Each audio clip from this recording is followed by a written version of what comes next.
What's up guys, I'm back here with another video today, and today we're going to be talking about Ant-Man and the Wasp.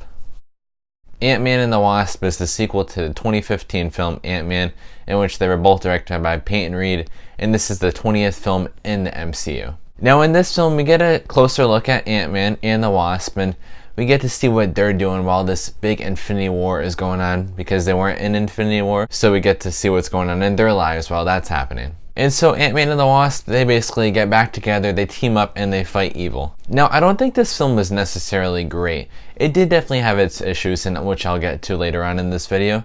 But I did like the original first Ant-Man better than this one. This one had some letdowns of what I was expecting.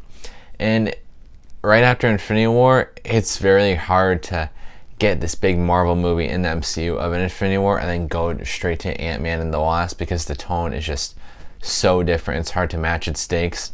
I mean, that's why, they probably put it in there like that. And we have a returning Paul Rudd as Scott Lang, Ant-Man, and he's just so funny. I mean, every single movie role he's in, TV show, he just brings his game in. You just get a good laugh every single time you watch his role as Ant-Man. And with his character in here, I wanted kind of a little bit more of him. We have his sidekick of the Wasp, Evangeline, Lilly, and it did feel sort of at times a little bit of Batman and Robin-ish, where Evangeline Lilly as the Wasp is more of a Batman. Now it's not necessarily a bad thing, because it's Ant-Man and the Wasp, but I would have liked to get a more balanced side of the two.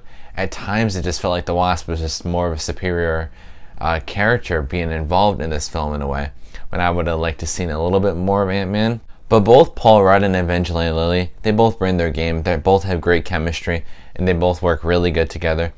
And we have Michael Douglas in here, and he's just like this very superior, smart guy character, which was also in the original Ant-Man. And he does a really good job in here.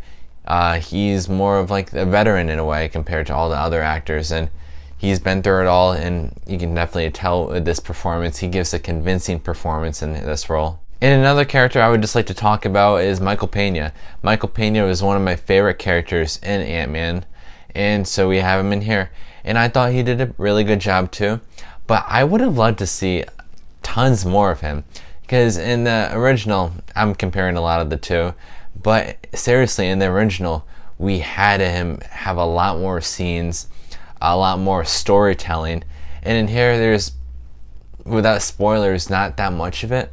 And I would have liked to see more of his character, because he's just so funny in it, and he just brings like such a light tone of like happiness in here. Now as we get into weaknesses in Ant-Man and the Wasp, I would say some of the writing was a little bit weak between the characters. And then as we get into the villains, this was kind of my weakest point in the film. We have Ghost and this kind of like FBI guys, and they both didn't really do their job for me.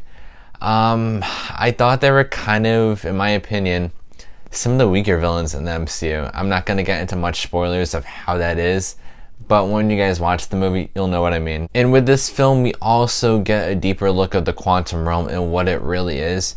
We get sort of a little glimpse in the original Ant-Man movie of what the quantum realm is, but we don't really get much of it. And in here, there's just a lot of unanswered questions with this quantum realm of, without spoilers, what's it really about and what's in it and whatnot. And a lot of unanswered questions that I was still kind of concerned with after I left the theater. I was still wondering more about this place, and I didn't really get what I wanted from that. But overall, I thought Ant-Man and the Wasp was a decent sequel at its best to the Ant-Man movie in 2015. I would have liked to seen better writing, better developed villains, and however, I thought the action sequences were pretty good in here, and it was an alright movie. Alright, not good, not great, but alright. And with all that said, I'm going to be giving Ant-Man and the Wasp a C+. Now guys, this is the 20th film in the MCU. What did you guys think about Ant-Man and the Wasp? Drop your comments down below, and if you guys enjoyed this video, please give this video a thumbs up and subscribe to my channel, so that way you can see me next time. Thanks for watching.